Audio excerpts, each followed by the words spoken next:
Yeah, and for a non-technical audience, how would you explain the reasoning behind the pivot from sharding on the roadmap to Dank sharding?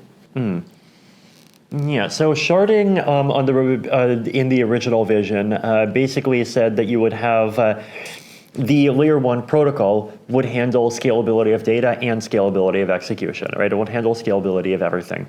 The rollup plus Dank sharding approach basically says the L1 still handles scalability of data, and scalability of data is just a much, much easier piece to handle than scalability of execution. And then layer 2s can handle scalability of execution. And by doing so, we take a lot of load off of core developers. So core developers would no longer have to worry about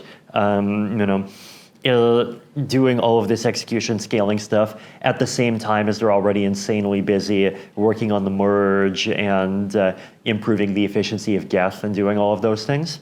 And like those two different strands could happen in parallel, right? So if that did not happen, then chances are, like even right now, there would be no scaling options at all, and like we'd still have to wait 1 or 2 years for like some kind of basic EVM sharding to appear, and that kind of basic EVM sharding would probably have a lower level of security, right? And it's obviously also brought a lot more innovation to the space, like a lot of independent teams that would have totally not formed if it had just been an Ethereum Foundation hiring spree.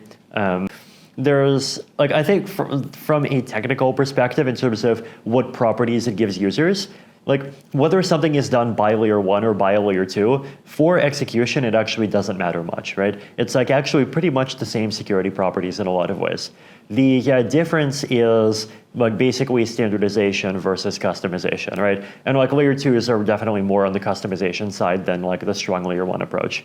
And so that's a balance where I think the ecosystem can constantly keep adjusting, and I think there is desire to move a little bit back on the standardization side, and I think there is a lot of willingness between the layer 2 teams to really try to do that, but like that's an ongoing discussion, and it'll keep happening over the next like few years and decades. And we'll be following it for the coming weeks and months and years as well.